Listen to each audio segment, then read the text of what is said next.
Армысыздар, құрметті көрермен, эфирде «Плюсте бол» бағдарламасы. Әлбетте, біз бүгін дүйсенбіде әдеттегідей тікелей эфирде өздеріңізбен қауышып отырмыз. Және бұл жолғы біздің талдауға түсетін тақырыбымыз Қазақстан Премьер-лигасының 20-шы туры. Ал 20-шы турда қызықты нәтижелер болды. Ендеше біз дәл осы 20-шы турды қазір қалай болды, қандай ойындар, қандай нәтижелер тіркелді деген дүниені айтып аламыз.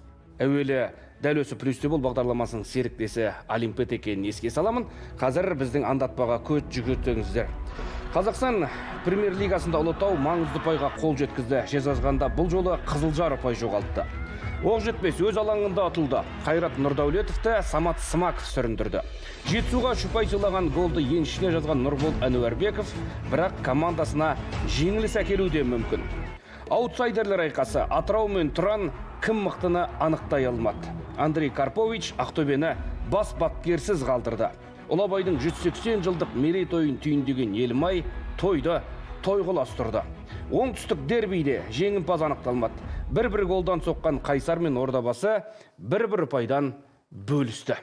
Міне, біз дәл осы ойындарды, дәл осы өздеріңізге келтірілген андатпа бойынша қазір назарларыңызға ұсынамыз. Әуелі бүгінгі студиямыздың қонақтарымен таныс болыңыздар. Қазбек Тайланов, футбол сарапшысы, КФФ Лиг сайтының журналисті, тілшісі, және де бізде Эльдар Аманбаев, Спорт Пульсы сайтының жетекшісі, футбол сарапшысы, және де біздің тұрақты сарапшымыз Бек Шымат. Ал жігіттер, студиямызға қош келдіңдер. 20-шы тур өтті. Қазір өткен турдың ойындарына бір көз жүгіртіп алайық. Нәтижелерге әлбетте орталық ойын Семейде Ұлабайдың 180 жылдығын тойлап жатқан Елімай өз туған қаласына тарту сыйлады. 2-1 есебімен Ақтөбені ұтты. Сол секілді оқ жетпес Жетісудан жеңілді. Өз алаңында біреуге күтпеген нәтиже, біреуге күткен нәтижеде шығар. 1-2 тіркелді. Атырау Тұранды ұтып, қазір көптен бері соңғы орында келе жатқан Атырау жоғары қарай көтерілу керек еді, бірақ басты бәсекелесін жеңе алмады. Өз алаңында Ұлытау мен Қызылжар ұпай бөлісті. Ал Қайсар мен Ордабасы Қызылордада тең тарқасығын қазір көріп отырмыз. Есеп 1-1, міне нәтижеге сандарды сөйлетіп отырмыз. Бірден орталық ойыннан бастасақ, енді Семей сағанда бөтен емес, Елдар.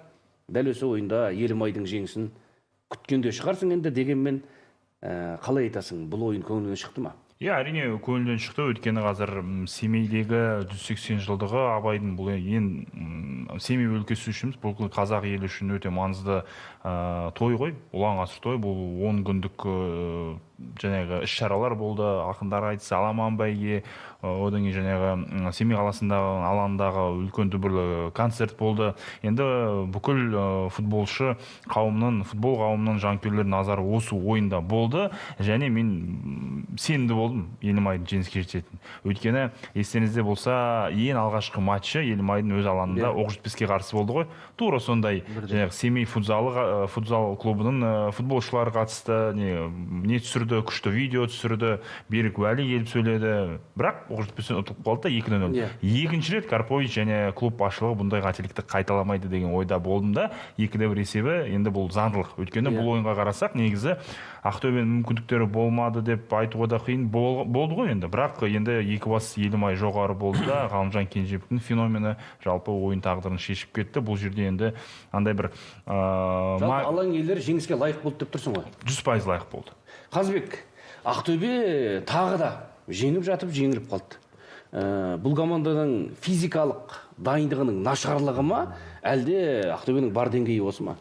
Меніңше бұл жазда селекциядан кейін команда бір-біріне дұрыс толыққан үйреніспеген секілді. Өйткені жаңа ойыншылар көп келді, шабуыл шебінде де, орталық шебінде де ойыншылар жаңарды. Сол себепті ол ойыншыларға бір адаптациядан өту керек болды.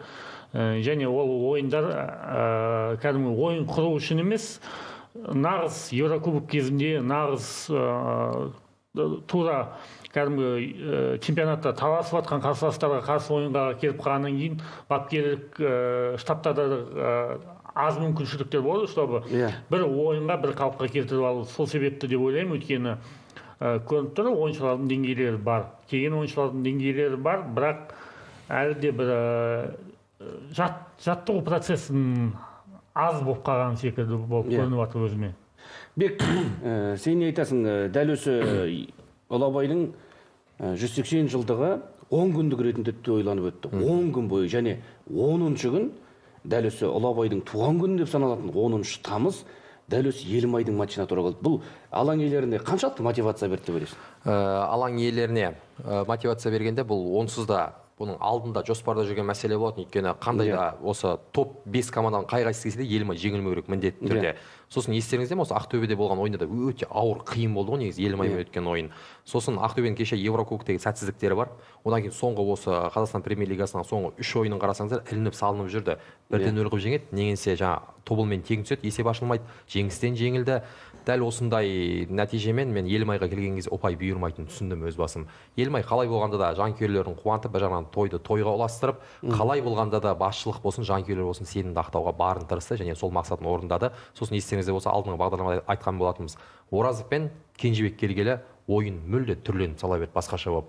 Қазір тек қана ортаға қарай жаңа бұрынғы Мулич па? Соған көтере береді, қазір ондай ойын жоқ. Қалай болғанда да ойын тактикасы бар, қапталмен ойнайтын жақсы ойын өрнегі қалыптасқан Елімайда. Тамаша. Елдар, Елімайда жеңістен жеңілді, Ақтөбеде жеңістен жеңілді осы. Соңғы турларда күтпеген нәтижелердің бірі деп бағаланады, әлбетте. Елімайлықтар дәл осыдан мен неге жеңісті айтып отырмын? Жеңістен жеңілу бұл Карповичтің тағдырын кәдімгі қылдың үстіне әкеп қойған ғой. Дәл осы егер жеңілсе, кеше тіпті Андрей Карпович қана емес, біраз адам кеше Елімайдан қоштасуы мүмкін екен. Сондай жағдай болған, Негізі жеңістен Ақтөбе деп ғой, Елімай қалай ұтылды? Ойын бойынша 1-0 есебімен ұтып тұрды, соңғы минуттарда Ильгуджа Лабжанидзе шықты да, бір 5 минут ішінде ойын төңкеріп тастады. Болды. Сол бір микромоментте, сол уақытта ғана Елімай жеңіп қалды, ойын жеңіп қалды. Ақтөбе болса, қалай жеңілген білеміз ғой, бірінші. Бұл жерде неге айтып отырмын, мен Елімай өз алаңында ұтылып отыр ғой, жеңістен жеңіліп отыр, өз алаңында Астанадан жеңіліп отыр, өз алаңында осы тұрғыда тағы да жеңілсе, Оқжетпестен жеңілгені бар, анау Семейге ең бірінші рет келіп тұрған кезде өзің айтып өттің. Тағы да өз алаңында енді 10 жылдық, 10 күндік тойланып жатыр, мерейтой, шет елден келіп жатыр, мерекелік кәдімгі концерттер, от шашулар, жергілікті халықты бір рухани тұрғыда көтеру үшін бір рухани мерекеміз ғой деп жатыр ғой енді семейліктер. Сөйтіп жатқан кезде команда жеңілсе, Андрей Карпович қызметінде қалатын бе, қалмайтын бе? Қалады, өйткені жақын арада Андрей Карповичке Қазақстан тарихында болмаған тарихында келісім шарт ұсынылады 5 жылға. 5 жылға Андрей Карповичке Елімай басшылығы ұсынады. Және бір айта кететіні... Бұл алып қашпа әңгіме ме? Жоқ, бұл нағыз таза, сенімді ақпарат. Өйткені қазір біз бәріміз білеміз ғой, Елімай футбол клубы некоммерциялық акционерный общество дейді ғой. Енді сондай болып жатыр да, бұл жерде Елімайдың басқа клубтардың айырмашылығы, бұл жерде әкімдік оларға тікелей әсер ете алмайды. Елімай бұл әкімнің командасы емес, бұл кәдімгі жеке меншік клуб. Сол себептен бұлар өзіне не істегісі келеді, соны істей алады да. Жақын арада енді бізде басшылықпен сөйлескен кезде олар сондай бір ақпаратты енді айтты. Біз Андрей Карповичті өзіміздің Арсеналдық секілді Арсен Венгер қылмыз келеді, Манчестер Сэр Алекс Фергюсон секілді келеді. Бұл маусым қалай аяқталса да, біз Карповичке сенеміз деді. Және осы жаңа ақпарат шықты ғой. Былтырғы маусым және осы маусым қарағанда 3 клубта бапкерлер ауыспаған. Ол Григорий Бабаян, ол Кумуков және үшіншісі Андрей Карпович. Тамаша. Қазбек, қазір тіпті 5 жылға отыруы мүмкін деп отыр Андрей Карповичтің. Кезінде Самат Саматовты біз білеміз, бірінші лигадан алып шыққан кезде команданы бас бапкерліктен алып тастады, оған про лицензиясының жоқтығы себепші дегеннен негізгі фактор айтылды, бірақ тағы да қандай себептер болмады, біз оны білмейміз ғой. Енді осы тұрғыда кеше Андрей Карпович жеңілсе, осы Елімай қызметінен кетуі мүмкін деген ақпаратты сен қалай қабылдадың? Мәселе Елдар, мен ешқандай бұған күмәнданған жоқпын, қалатындар дейді. Сендің ба? Меніңше Карповичке үміт әлі де бар, өйткені бәрібір де Карповичті Елімайға алып келген кезде бәрібір де оған карт бланш білінді, өйткені не дегенмен Ақтөбе ол кезде жаңа чемпиондыққа таласып жүрген командадан алады да жаңадан бірінші лигадан келген командаға қою Карповичтыққа, значит оған бір сеніммен қарады деп ойлаймын. Сол себепті елдердің сөзінде жан бар деп ойлаймын. Дұрыс па 5 жылға келісімшарт беру ұзақ мерзімді? Оны уақыт көрсетеді. Ертең келесі жылы Елімайға мысалы бір Астана Қайраттың деңгейіндегі ойыншылар келіп, бірақ чемпионатта үштікке кіре алмай жатса, ол кезде басқа сұраныс болады да. Ал биылғы жағдайда құрамы мен жаңа өзгерістермен тұрған кезде бір жаңа чемпион болу деп сау, ол артық нәрсе болып. Жоқ, чемпион болу деп отқан жоқпын. Жаңа айтып жатыр ғой елдер, Қазақстан премьер-лигасының тарихында болмаған 5 жылдық келісімшарт ұсынылады деп отыр. Бұл практика, бұл тәжірибе енді сен әлемдік деңгейде, оның үстіне біздің Қазақстан футболының жағдайын білесің, 5 жылдық келісімшарт ұсыну бұл қаншалықты өзін-өзі ақтауы мүмкін, немесе нар тәуекел? Меніңше 5 жылдық болғанда ұзақ мерзімге отыру керек бапкерлермен. Сол кезде бапкерлер өздерінің футболын қояды. Көбінесе олар бір-ақ жылға қояды да, бір жылдың ішінде одан тек қана нәтиже сұрайды. Көп жерде әкімдер тек нәтиже, сен биыл осындай нәтиже жетуің керексің, болмаса жұмыстан кетесің дейді. Ал Карповичтің жағдайында көрініп тұр, оған карт бланш беріп тұр, сен өз жаңа Елімайда өз команда құрауың керек, өзің жаңа тактикалық идеяны жасауың керек. Егер жасай алмаса, ол кезде басқа сұрақ. Ал егер жасап, кәдімгідей шынымен де тики-така жасап, немесе Анчелотти секілді 3 жыл қатарынан чемпиондар лигасы чемпионатты ұтып бірнеше жасап жатса, жаңа лига чемпионға шығып жатса, ол кезде басқа сұрақ болады. Ол енді ол белгілі нәрсе ғой. Менің сұрап отқаным, дәл осы 5 жылдық келісімшарт ұсынуды негізі сен құптайсың ғой, өзге клубтарда осыған келу керек па, бірте-бірте Қазақстан премьер-лигасындағы ұзақ мерзімді келісімшартқа? Егер ол бапкер соған лайық болса, деңгейі бар болса, басқа клубтарда бір жақсы нәтижелер көрсетсе, лайық деп. Ал енді жарайды, Карповичтің мәселесі шешілді, қалады деп отыр, міне басшылық сеніп отыр. Бірақ дәл осы ойында бір бапкер қызметінен кетті, Вячеслав Левчук. Андрей Карпович былтыр да дәл осы Ақтөбені бас бапкерсіз қалдырған. Парфеновты дәл осы Елімайға ұтылғаннан кейін Ақтөбеде қызметінен босатты. Кеше енді Ақтөбенің тағы бір бапкерін қызметінен жіберді. Бұл да бір өзара байланыс бар секілді. Өйткені Андрей Карпович кеткелі, Ақтөбе әлі сол Карпович жеткен жетістікті жаңарта алмады. Енді Левчуктың қызметінен кетуін қалай қабылдадыңдар? Мен бұрыннан да айтып жүргем, негізі басында негізі былтыр Леонов кубокта жеңіске жетті ғой. Сол маусымды рахмет айтып, шапан кидіртіп, Леонов Левчуктарды барлығын жіберу керек еді. Бұл жерде енді Леонов жаңа таныс бапкер, жаңа клубтың басшылығына Левчукта таныс бапкер, енді қазір жаңа ақпарат шықты ғой, жаңа бас бапкер келеді. Левчуктың кететіні белгілі болды енді. Өйткені барлық жағынан қысым болды оған. Не нәтиже жоқ, не ойын жоқ. Жаңа ол жағын басшылықта клубтың кінәлі, Левчуктың кетуіне, өйткені олар кеш және ойыншыларды алып келді. Енді Ақтөбе біздің Қазақстан футболында андай бір микроскоппен қарайтын командалардың бірі ғой. Бір сәл қателік кешіреміз, екінші қателікте болғаннан кейін болды. Бұл жерде Левчуктың кететіні бұл неге қабылдамады деген андай бір қызық жағдай болып болды. Левчук негізі жеңістен кейін өзі арыз жазды ғой, оны басшылық қабылдамады да, семейден ұтылып болды да, оны отставкаға жібереді. Бұл жерде енді бір андай стратегиялық ход деп білемін. Өйткені қазір Елімайға барғанда, Елімайда бапкерсіз барса, кім жаттықтырады? Левчуктың ассистенті жаттықтырады ғой. Ол жерде енді команда уже ұтылып тұрып барады да, әдейі Левчукке бір ойын мүмкіндік бергендей болды. Жаңа бапкер келсе, оның да бара салып Елімайға потенциалды жеңілуің мүмкін. Сенің не дейді, танктың астына тастап дегендей бір термин бар ғой. Бұл жерде Шалекенов мырзалардың андай бір ходы болды ғой, бір шахматтағы. Бір жағынан Левчукты де үміт берді ма, әлде әшейін пайдаланды ма бұл тұрғыда? Бұл енді қиын сұрақ. Меніңше пайдаланып берген секілді. Енді қазір Левчуктың статистикасына келетін болсақ, мәселен 18 ойын өткізіпті Ақтөбенің тізгінінде. Соның 8-інде жеңген, 8-інде жеңілген. 2 матчта тең ойнаған.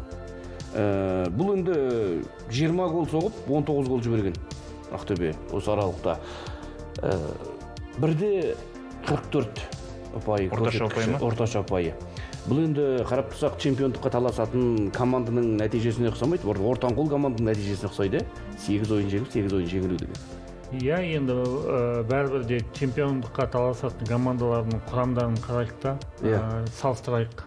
Ақтөбедегі құрамын қарайық, салыстырайық. Сол себепті Левчукқа қиын болды деп ойлаймын, өйткені бәрібір де Ақтөбе чемпионатқа бір 2 айға қалған кезде жинай бастады ғой. Не дегенмен ойыншыларға уақыт керек деп ойлаймын. Жаңағы келген ойыншыларға да сондай уақытқа түсіп қалды да өзі. Алдыңғы тренер кетіп, Левчук келген өзінде, мысалы Левчуктың өзі осыған дейін жұмыс істеген жерлерін қараңыз. Жалпы бір Стойлов немесе Вайс секілді тренер керек секілді Ақтөбеге үлкен мақсаттарға жету үшін. Ортанқол жаттықтырушы шақырсаң, нәтижеңде ортанқол болады деп тұрсың ғой сен былайынша айтқанда. Соған ұқсайтын секілді. Сен не айтасың Бек бұл мәселе туралы? Енді жаңа Карповичпен 5 жылдық келісімшартқа отырып жатқанына бүйтіп қарап ойланып отырмын. Егер жекеменшік клуб болған екен, олардың құқығы бар толықтай. Ал сен мемлекеттен ақша алып отырсаң, тез арада нәтиже көрсету керек, уақыт жоқ, өйткені сен төмен қарай құлдырап кетуің мүмкін, сен бюджетіңді қысқара береді. Сол сияқты ойлаймын мен, Ақтөбе егер жекешеленіп, осындай бір жақсы бапкер келіп, бір ұзақ мерзімде бір уақыт беріп көретін болса, Европа футболында бар ғой, мысалы Микель Артетаға 2 маусым бойы ештеңе шықпаса да мүмкіндік беріп отырды ғой. Ол 3-ші маусымда бірдеңе шығарады. Ал бізде Қазақстанда футбол ондай емес. Сондықтан да мен ойлаймын, Ақтөбеге бір жақсы бапкер келу керек, болашағынан үміті бар. Левчуктың үміті жоқ екенін онсыз да білесіз қазірден бастап. Сондықтан да жақсы бір бапкер 1-ші маусымы сәтсіз болса да қандай орынмен аяқтаған маңызды емес. Алдағы ұзақ мерзімге жоспар қою керек негізі Ақтөбеге. Ақтөбенің оған жетуге толықтай мүмкіндігі бар. Ал енді біз қазір қайтадан ойынның өзіне оралайық, кешегі Елімай мен Ақтөбе арасындағы матч есеп 1-0 болып жатты. 2 пенальти тебілді. Және осы пенальтилер қаншалықты әділ немесе әділ емес болды деп ойлайсыңдар? Екеуі де әділ болды. 100% екеуі де әділ. Әрине бірінші пенальтиде Рамазан Оразовтың артқа берген пасы болды ғой негізі. Бір камерадан көрсеткен кезде Омаев жаңағы кім Беланчич пе кім шалған? Жаңағы жолты карточка алды ғой. Допқа тигендей болды да, бірақ басқа камераны көрсеткенде Омаевтың бірінші аяғына тиіп, одан кейін допқа тиді. Бұл таза пенальти, бұл жерде Жан-Жайыр өте керемет орындады. Екінші пенальтиде де Ғалымжан Кенжебекті жаңа Скворцов аяғынан да ұрып жіберді. Көрсетеді ғой қазір. Және футболкасына жейдесін тартып қалды. Бұл жерде жаңағы төрешілерге сұрақ жоқ. 2 пенальтиде 100% болды негізі. Ал енді Скворцов деген мен қорғаушының жалпы кәсібилігіне Ақтөбе секілді амбициясы жоғары команданың негізгі құрамдағы ойыншысы болатынына күмәнмен қарай бастадым. Соңғы ойындарда Еврокубокте болсын, кеше де енді алданып қалды Ғалым Кенжебек. Былайша қарағанда әбден бір жас баланы алдағандай алдады ғой. Ол пенальтиге дейін де, пенальтиден кейін де, және дәл осы жерде өз шалып түсіруі Скворцовтың қаншалықты ақтады өзін? Меніңше Скворцов жаңа Ақтөбеде білеміз ғой, кішкене составта қиыншылықтар бар, көбісі жаңа травма алып қалып жатыр. Оның жаңағыдай жақсы конкуренция, жақсы команданы тудырады дейді ғой. Бір жақсы конкуренция керек секілді Ақтөбенің флангтағы ойыншыларға. Егер қасында мысалы жақсы бір конкурент легионер болса, ойыншы өзі өсе бастайды. Өмір бойы оң қапталда ойнаған Бағдат Қайыров бар ғой. Енді өмір бойы демей ақ қойын, сол қапталда да әртүрлі позицияда ойнап жүр ғой Бағдат Қайыров. Не дегенмен негізгі оның алаңдағы позициясы оң қапталда қорғаушы. Енді оның бұл ойында қызыл қағазға байланысты ойнамағаны белгілі. Дегенмен Бағдат Қайыров алаңда жүрген кезде де орталық қорғаушы болып жүр, сол жақ қапталға шығып жүр, жартылай қорғаушы болып жүр. Неге осы Скворцовты ойнатқанша оң қапталға Бағдат Қайыровтың өзін қоймады? Меніңше бұл жерде Ақтөбедегі жаңағыдай тактикалық перестроениеге байланысты, өйткені Бағдат Қайыров 4 қорғаушымен ойнап үйреніп қалған. Ал Ақтөбе соңғы ойындарды қарасаңыз 3 орталық қорғаушымен ойнап жатыр. Бағдат Қайыров ондай схемада кішкене қиындауда, өйткені ол жерде екі қапталдағы ойыншылар шабуылға көп араласу керек болады. Мысалы ВТЖ-ло араласады. Бағдат көбінесе жаңағыдай екі флангта ойнаған кезде, 4 қорғаушымен ойнаған кезде көбінесе қорғаушының рөлін атқарып, содан оны орталық қорғанысқа қойып жүрді. Жаңағыдай кім Кики кеткеннен кейін соған байланысты ол кішкене позициясын ауыстыра бастады. Бұл Бағдат Қайыров, сенің ойыңша шабуылға машықтанбаған деп отырсың ғой, шабуылда оның пайдасынан гөрі Скворцовтың көбірек пайдалырақ деп отырсың ба Скворцов? Скворцов бұл біріншіден Астанада шабуылшы болып бастаған ойыншы. Астана футбол клубында бастады футболдың орталықта. Сол кезде шабуылшы болған Лев Скворцов. Одан кейін Қапталдың жартылай қорғаушысы болып ойнады. То есть как екі Қапталда ойнайды, мысалы кезінде Челси ойнады, кімнің Контенің кезіндегі Челси 3-4-3 сондай форматта ойнауға ыңғайланған футболист болғаннан кейін Ақтөбеде де солай ойнай бастады соңғы уақытта. Жоқ, негізінде Бағдат бұл Қапталда шабуылға әлсіз болғаннан емес, орталық қорғаушыдан жақсы ұстап беретін үшін қазір орталықта ойнап жүрді. Өйткені Әлібек Қасымның бір ғана жарақат көп нәрсені шешіп тастады. Оның үстіне 2 қорғаушы емес, орталықта 3 қорғаушы болғаннан кейін амал жоқ, қазір Бағдатты ортаға қойып отыр. Өйткені сенімді бүкіл командаға жаңағыдай қорғаушыларға бүйтіп бағдар бере алатын мінезі бар ешкім жоқ. Анжелкович ондай рөлді атқара алмайды. Қорғаушылар жаңағы Кусяпов біреу бар ғой жүрген мысалы. Олар деңгейлері ондай жете қоймайды. Сондықтан оң Қапталға әйтеуір қағаз жүзінде сол Қапталда ойнайтын қорғаушы деген аты бар Скворцовтың. Өйткені басқа нұсқа жоқ оларда. Бағдатты қазір шетке қоятын болса, онда ортада голдың бәрі кіре береді. Мәселен, мен Вячеслав Левчуктан өткен жолы Қайраттан өз алаңында тұлған кезде сұрадым. Сіз Қайраттың сапындағы ең қауіпті ойыншы шабуыл барысында Дастан Сәтбаев екенін білесіз. Неге ол ойыншыға қарсы сіз персоналды бір ойыншыны тапсырдыңыз ба? Сен осы ойыншыны толықтай бақылауыңда ұстауың керек. Негізгі міндетің позиция емес, басқа емес, осы ойыншыны жабу деген секілді тапсырма бересіз ба деп сұрағанда, ол баяғы тас ғасыры, өткен ғасырдың әңгімесі. Қазіргі заманда біреумен персоналды түрде ойнау жоқ деп айтты. Бірақ Дастан Сәтбаев жазалап кетті. Өзіне қарсы жеке біреу болмағаннан кейін ашық орын тапты. Ғалымжан Кенжебек Елімайдың бүгінгі ең қауіпті ойыншысы. Елімайдың үміті былайынша айтқанда. Енді сен осы ойыншыны білесің.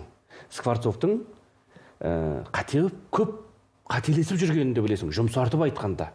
Енді осындай ойыншыға қарсы Скворцовтың жалғыз өзін ғана қалдыру және персоналды бір ойыншыға тапсырмау, бұл өзің өлімге айдап салғанмен тең емес пе, Қазбек? Меніңше бұл жерде жаңа айттым ғой, конкуренция. Қапталда ойыншылардың жаңа травмасы. Жоқ, конкуренцияны түсінікті ғой. Дегенмен енді бәлкім бір жартылай қорғаушы оң Қапталдағы, сен осы ойыншымен бірге Кенжебекпен бірге түсесің. Скворцов оны жаба алмайды, Кенжебекті жалғыз өзі. Кім Козлунды ма мүмкін кішкене Кенжебекке жақын қою керек пе мүмкін. Бапкердің шешіміне байланысты болды ғой бұл жерде. Мен ойымша бапкер өзі орға жыққан секілді осы бір тактикамен. Мен өткен ғасырдың да ескінің барлығы жаман деген сөз емес қой. Ескінің де пайдаға асатын кез бар. Сен жаңағы Ислам Чесноковты жаппайым деп таяқ жеп қаласың. Сен жаңағы Дастан Сәтбаевты жаппайым деп таяқ жеп қаласың. Сөйтесің да жаңағы Кенжебекті жаппайым деп тағы да таяқ жеп жатсың да былайша. Сондықтан мен ойымша Левчук өз түбіне ақыры өзі жетті. Осылай тұрғанда енді оның орнына Николай Костов келді. Бұл бапкерді тіпті мәлімдеп қойды, қош келдіңіздер деп ресми Ақтөбенің парақшасы. Жоқ, ресми шықпады. Ресми парақшаға шықпады. Ресми парақша шықпады ма? Шыққан жоқ. Шыққан жоқ па? Мен онда шатасып отырған шығармын. Енді дәл осы бапкердің келуі жайлы не айтасыздар? Қаншалықты Ақтөбенің үмітін ақтай алады жанкүйерлерінің? Негізі енді қазір қарасақ Ақтөбе не үшін таласады? Кубок жоқ, Қазақстан кубогы, Еврокубок жоқ. Чемпионатта 4-ші орында, үштік алыстап барады. Үштікке Ақтөбе ене ала ма? Ене алмайды, меніңше қалған ойындарда. Не үшін алды Костовты мысалға? Деген сұрақ. Қазбек, біраз енді сен ақпараттарды білмейтінің сенің кәдімгі жоқ қой енді. Судың түбіндегінді де білесің, бұлттың ар жағындағын да білесің. Осы Костовтың нәтижелері, жетістіктері жайлы айтып берші бізге. Костов осыған дейін Шахтерда болды. Шахтерда білеміз. Бірінші маусымда 14 команданың ішінде 10-шы орын алды. 2009-да. 2019-да қателеспесем. Ұшудан сақтап қалды. Ұшудан сақтап қалды. Одан кейінгі сезонда 9-шы орын алды.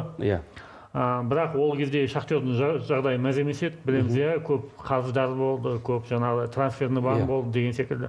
Одан кейін кетіп Каспийға қайтып келді. Каспийға келген кезде, бірақ Каспийдің ойынын түрлендірді.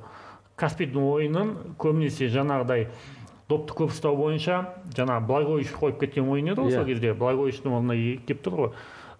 Допты көп ұстады Каспий. Көбінесе жаңағыдай, даже есімде мировой рейтинг болған допты көп ұстайтын командалардың ішінде топ 7 команданың ішінде Костовтың командасы болды Каспий.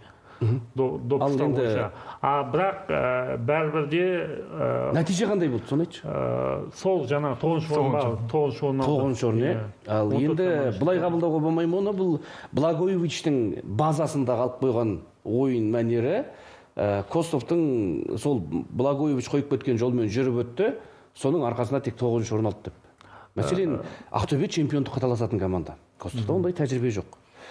Левчукта ондай тәжірибе жоқ. Костов өзі мансабында. Мен қарап отырсам, Ақтөбеге келген бапкерлерді Парфенов, Леонов, Левчук, енді Костов 4 бапкерді қосқанда, 4-еуінің біреуінде бір Еврокубокке командасын шығарып ойнатқан, топтық кезеңге жеткізген, чемпион болған бір елдің тәжірибе жоқ. Жоқ, Костов чемпион болмады, ол Кипрдің кубогын жеңіп алды, және Украинаның финалына шықты. Жоқ, ол бір команданы шығарды. Топтық кезеңге бір команданы шығарды. Бірақ бұл жерде сұрақта неге Костов?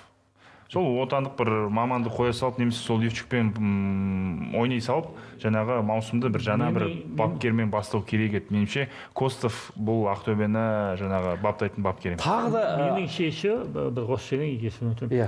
Костовты жаңағы жас ойыншылармен жұмыс істеу білу. Ол кезінде Шахтерда көп жас ойыншылар шығарды.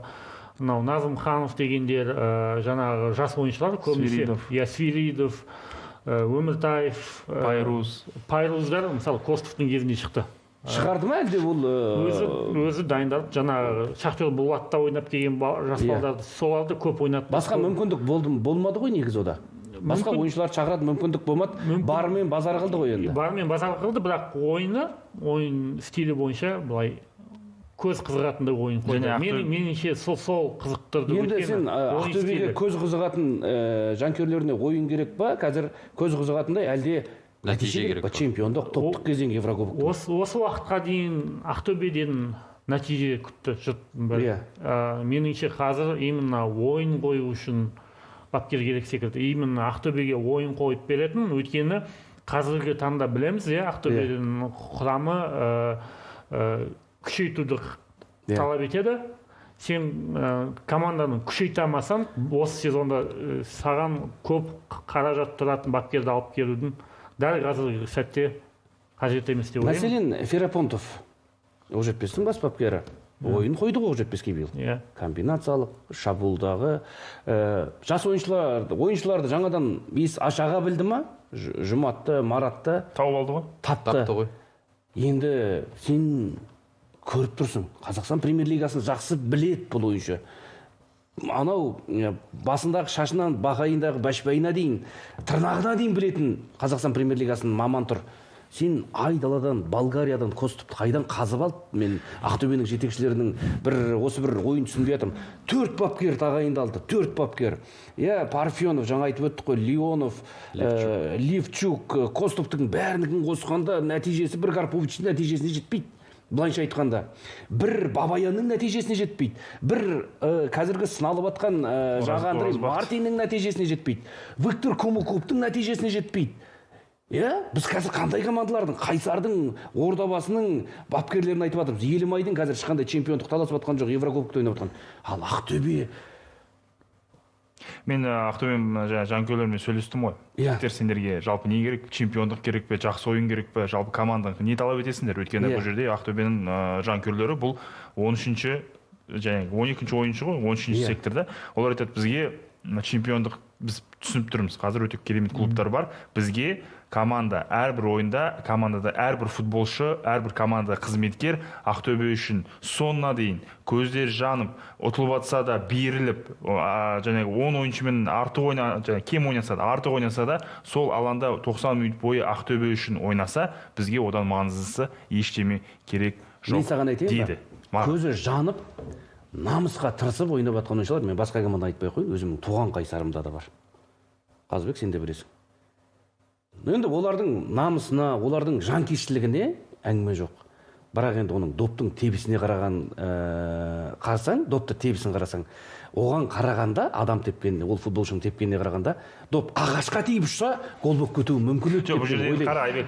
Сондай ойыншылар бар. Сен футболда құр намыспен, жігермен жетістікке жете аласың ба? Жоқ, түсінікті бар. Жоқ, Ақтөбеде Қайсардың футболшылары деңгейде ешқашан болмайды. Ақтөбеде басшылық әрдайым жақсы ойыншыларды алып келеді. Маңызды сұрақ, Ферапонтов ондай ойыншылармен жұмыс жасады ма? Мысалға, қандай ойыншылармен? Білікті. Жоқ, ол және Шушначер бөлек қой. Жоқ, ода да Жайран ал, Қасымдал, Влаттал, Бағдат Қайыровтал, ондай ойыншылармен жасаған жоқ қой. Ферапонтов мүмкін оған ұсынған шығар, мүмкін өзі кәдімгі ответственность, тем более чемпионаттың ортасында ертең кім біледі қалай болады, барлық ойындарда ұтылып қалуы мүмкін. Әлде Ферапонтовтың кешегі резюмесіне түсіп қалған күмәнді ойын Астанаға қарсы. Осы бір дүние қаншалықты әсер етуі мүмкін Ақтөбенің жетекшілеріне? Бұл бапкердің осындай бір қылығы бар екен. Ертең жеме-жемге келгенде бізді де тақырға отырғызып кетпей ма деген күмән болуы мүмкін ба? Мысалы, жарайды, ол бір ойын болуы мүмкін, бірақ ол ойынның қатты бір Ақтөбеге бір қатысы жоқ. Өйткені қарап отырсаңыздар, ол кезде көштің соңында келе жатқан командамыз еді, ол жетпес, бере салайықшы дейтіндей. 5 ойын қатарынан жеңіп, сол кезде 5 ойынның 4-еуін жеңіп, біреуінде тең түсіп келе жатқан команда ғой сол кезде.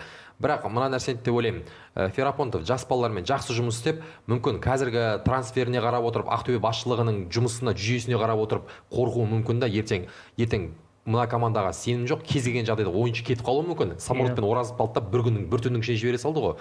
Ертең осы сусып қолдан шығып кетсе, мен мүмкіндігінен айырылып қалам. Ал қалған 6 турда ештеңе өзгермейтінін де біліп отыр. Егер алдағы уақытта біраз мерзімге жоспар болатын болса, Ферапонтов қабылдауы мүмкін. Өйткені Ферапонтов ол өзінің біліктілігі бар. Жарайды. Енді мынандай сұрақ қойып үшеуіңе. Сен Ақтөбенің президентісің. Қазір бас бапкерін ауыстырдың, Ферапонтовты қояр мен, Костовты қояр мен? Мен Ферапонтовты қояр едім. Костовты қояр мен, Ферапонтовты қояр мен? Сен екі маманның біреуін қойшы, таңдашы. Мен Костовты қояр едім. Сен? Ферапонтовты қоятын ең, Бұл енді қалған жанкүйерлердің өздеріне қалдырайық. Ақтөбелік жанкүйерлер де дәл осы Костовқа қарсы ертең клуб басшылығымен мен келіседі, кездеседі, сөйлеседі, тіпті алдына талап та қоятынына мен ешқандай күмән келтіріп отқан жоқпын. Бірақ енді дәл өзім осы Костовтың келгенін ешқандай мен ақтай алмадым. Оны Костовта әкелгенше Левчукты қалдыра берген әлде қайда дұрыс бет деп ойлаймын. Болмаса келер жылға бір жоспар құрып, бір мықты маманды әкеп, ол Ферапонтов бола ма, ол болмаса басқа бір Қайрат Нұрдәулетов бола ма, ол Виктор Кумуков бола ма, осындай бір маманды алып келіп, мысалға сен биыл не ойнасаң да төрттік келінесің ба, ілінбейсің ба, шаруам жоқ. Биыл сен ойынды қой, қай ойыншымен қоштасасың, тізімін жасай бер, қандай ойыншы керек, соның тізімін жасай бер деген дүниелер менің ойымша қазір тапсыратын бедім деп ойлаймын да. Ал енді қазір жаңа айтып жатырмыз ғой, Ақтөбеде биыл келген ойыншылар Швырев пен Шушиначев, Елімай, Ғалымжан Кенжебек пен Рамазан Оразов шақырды. Және дәл осындай трансферлер өзінің нәтижесін беріп жатыр ғой қазір. Енді осындай қазір бапкерлерді шақырған, осындай Швырев секілді, Шушиначев секілді ойыншылармен қазір нәтижесін қарайықшы біз. Бек сандарын сөйлетіп көрші өзің. Жалпы осы трансферлік ауысым Қазақстанға келгелі бері 4 бірдей футболшыны қарап салыстыратын болсақ, Артур Шушиначев 7 ойын өткізген, гол жоқ, 1 ассист берген және 1 сары қағаз алған. Швырев та 6 ойын өткізген, 0 гол, 0 ассист, ешқандай бір нәтижелі әрекетмен көзге түспеген. Ғалымжан Кенжебек 5 ойын өткізген, 4 гол соққан екен. Ал Рамазан Оразов 4 ойында, 4-інде негізгі құрам және 2 нәтижелі пас беріп үлгерген екен. Георгий Жуков та қандай нәтиже екен. қызық. Георгий Жуковты біз қарамадық, бірақ біз осы тұрғыда мен қазір шабуыл шебіндегі ойыншыны айтып отырмын да, команда гол соға алмай жүр ғой енді. Екі командаға шабуылшы іздеді негізі қазір. Енді осы жігіттердің қазір сөйлетіп көрсең санын және екі командада қазір нәтижесін көріп отыр да. Сондықтан менің ойымша дәл осындай трансферлерге қазір бас бапкердің құрбан болып кетуі қаншалықты әділ? Бас бапкер кінәлі ма қазір, әлде клуб жетекшілері кінәлі ма, Қазбек, сен не айтасың? Меніңше ол клуб деген ол бір жүйе болады. Ол жерде тек қана бас бапкер ғана кінә болып қалмайды, тек қана басшылық болмайды. Бір жүйе болғаннан кейін ол бір жерден қате кетсе, ол значит басқа жерлерде қателік шыға бастайды. Бірақ сол жүйенің құрбаны болып 4 бапкер кеткеннен соң мен осылай сұрақ қойып отырмын. Жарайды енді, дәл осылай біз қазір орталық матчты оқиғасы көп болған, Абайдың, Ұлы Абайдың 180 жылдық мерейтойымен тұспа-тұс келген матчты бірінші бөлімінде талқыладық бағдарламамыздың. Қазір бізде аздаған үзіліс, содан соң қалған ойындарды талқылайтын боламыз.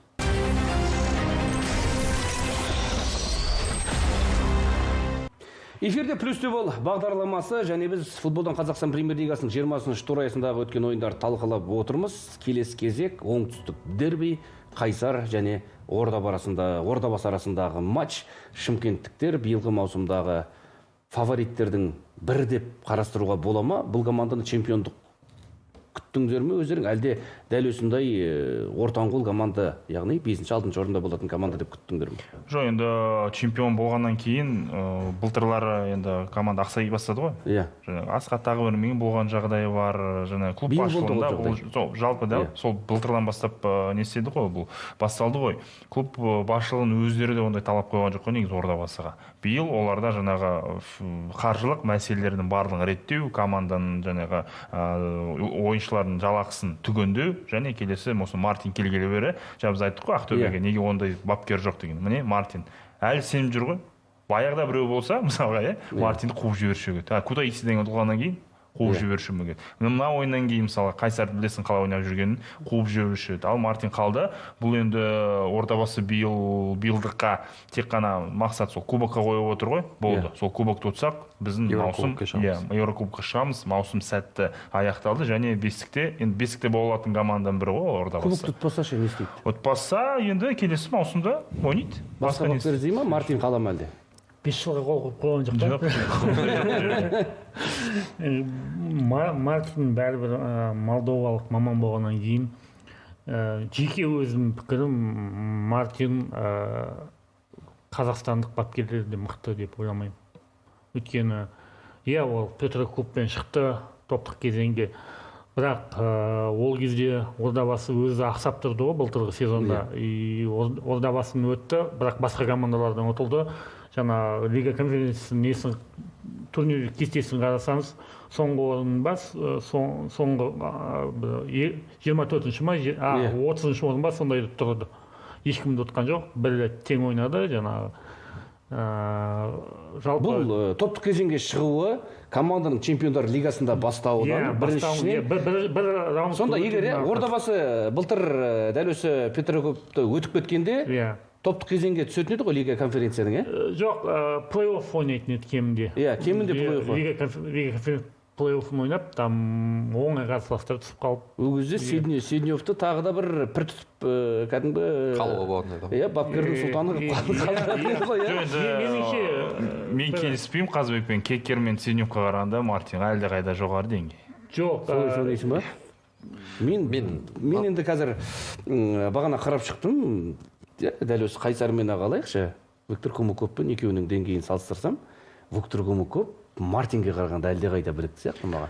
Оның Қазақстандағы кезінде Шахтермен 2 рет қатарынан чемпион болды, суперкубокты алды, Еврокубокте чемпиондар лигасының плей-оффына дейін жеткізді команданы. Шахтермен Европа лигасының топтық кезеңінде ойнады. Ал Мартин бар болғаны конференция лигасында ойнады. Бұл енді сол кездегі дүниемен салыстыратын болсақ, Кубок Интертото ғой, олайынша айтқанда лига конференция қазірге, сол деңгейдегі. Міне, сондықтан менің ойымша бапкерлік біліктілік тұрғыда Кумуков әлде қайда жоғары сияқты.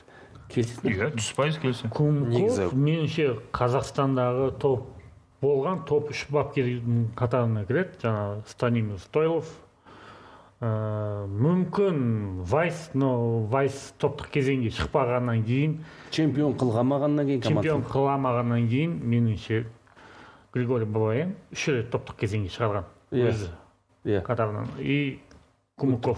Кумуков Қазақстандық емес қой, бір жағынан соны айтады. Жоқ, Қазақстанда болған тренерлерден. Бірақ осы Виктор Кумуковты неге қазір топ командалар алмай жүр? Және кезіндегі футбол федерациясының басшылығы Кумуковтан байқасаңыздар 2 рет кәдімгі шеттетті. Кезінде бірінші 2000 жылдардың басында Қайсарда жүрген кезде команданы алып кетті. Есіл Богатырға қарсы ойында Қайсарды алаңнан алып кеткен үшін бұны Қайсарды бірінші лигаға жіберді, бұның лицензиясын алып қойды, Қазақстанда жұмыс жасауына шектеу қойды. Кейін қайтадан қайтып келіп жұмыс жасап жатқаннан кейін тағы да Кумуковты басқа командаларға алмаңдар деген шектеу қойып қойды. Атырауда. Иә, Атыраудағыдан кейін, жағдайдан кейін. Енді қазір әйтеуір Кумуков Қайсарға келді, 3 жыл жаман ойнап жүрген жоқ. Қайсардың жағы енді мықты ойыншылары бар. Думан Нәрзілдаев секілді, қазір Айбол Абекен секілді, иә. Бірақ енді тек қазақстандық ойыншылар. Иә. Өзгелерге керек болмай қалған ойыншылар да бар. Амалдың жоғынан алған ойыншылар да бар. Жалмұқан. Иә, жоқ, Жалмұқанға, биылғы Жалмұқанға мен ешқандай керек болмай қалған деймін да. Керемет, мен Жалмұқанға биыл ризамын. Міне, Қайсар қазір биыл Астананы тоқтатты, Қайратты тоқтатты, Тобылды тоқтатты. Иә, Ордабасын тоқтатты, расымен Қайратты 2 рет сыртта да тоқтатып жатыр. Енді осы ойынға келейікші, 1-1 нәтижесі әділ ма? Жалпы ойын барысын қарайтын болсақ, жаңағы мүмкіншіліктерді меніңше әділ, өткені Ордабасыда да болды мүмкіндік, алдыға шығып кететін, Қайсарда да болды, Ерсұлтан Төреқұл баспен Шайзада шығарып алған мүмкіншілік. Қақпашы тұрған жерлері ғой. Екі неде қақпашы құтқарды, меніңше тең ойын. Ол әділ. Ордабасының ұпай алып кетуінің басты факторы Бекхан Шайзаданың қақпада тұруы деп ойлайтын сек. Ойлаймын да мен. Жоқ, меніңше бұл жерде Молдовалық қақпашы тұрғанда ше, Мартиннің отандасы. Білмеймін, бірақ мен Қазыбекпен білмеймін, тағы да келіспеймін. Меніңше Ордабасы бұл жерде 3 ұпайды алып кету керек еді. Қайсардың енді футболы маған жақпайды. Мен Қайсардың футболын көре алмаймын. Негіз. Иә, түсінікті, қазақтар ойнап жатыр, легионер, ұпай қажет, бірақ уақыт созу, андай би-биги дейді ғой, таза бір андай бір аутсайдер команданың ойыны ғой Қайсар. Мен оларды сөкпеймін, олардың деңгейі сол. Сен де айтып кеттің ғой эфир барысында ағаштар ойнап жатыр деп, өзің айтып кеттің ғой мысалға. Ағаштар деп айтпай қойық енді. Барын салып жүрген футболшылар, намысын беріп жатқан футболшылар 1 ұпайын алды, 1 ұпай оларға керек, олар би ұшпайды. Бірақ мысалға Атырау Тұран және Қайсар Ордабасы ойыны тұрған кезде мен Атырау Тұранның ойынын қараушы едім. Меніңше Қайсардың ойыны енді жанкүйерлерге сонша бір қызықты емес. Енді 90 минут Қайсардың ойынын қарамаған секілдісіз. Жоқ, мен қарадым. Қайсардың ойынын мен өзім өткенде 2 рет қатарынан қарадым. Қайратпен болған ойында да, Қызылордада Қызылжармен болған ойында да өз көзіммен стадионда отырып көрдім. Расымен енді бапкерге мен жекелеген ойыншыларға ешқандай өкпем жоқ, бірақ кейбір ойыншылардың ойынын көрген кезде мен Виктор Кумуковқа үстеме айлық беру керек деп ойладым. Мынандай ойыншыларға сеніп жүрген. Мен қызылордалық жанкүйерлерге мынау экологиялық қосылады ғой, экологический деген жалақыларына. Семейліктерге де Қайсардың ойынына баратын жанкүйерлерге осындай экологический деген секілді бірдеңе қосылу керек секілді. Айтып мен де. Жоқ, ол екі ойыннан кейін мен Қайсар екеуінде ұтылған жоқ. Экранның ар жағында көріп отырған телезрительдерге де қосылу керек. Иә, мен деген кәдімгі бар ғой, жүйкем шымырлап, ана ойыншыларды көріп бар ғой, енді мен де біраз жағдайға келдім. Виктор Кумуковқа бір 2 жақсы ойыншы берсінші, мынау командамен конфетка жасайды, ол бапкерші. Хотя бы Әлихан Астанов жаңағыдай, Ғалымжан Кенжебек демек, жаңағыдай кім секілді? Марат Быстров па, сондай секілді бір кәдімгі деңгейі бар. Ұлттық құрамада ойнаған ойыншылардың деңгейі шабуылға берсе, меніңше Қайсар тіпті 6-лыққа кіріп кетіп, жаңа Оқжетпеспен осы жерде бір дәрежеде жүретін команда. мен де сөйтіп ойлаймын, мысалға Елхан Астанов пен Ыдырыс Умаевты беріп қойшы. Умаевты беріп қойса шабуылына болды, қорғаушыны да бермей ақ қой басқа. Екі қаптанда екі осындай ойыншы берші. Болды.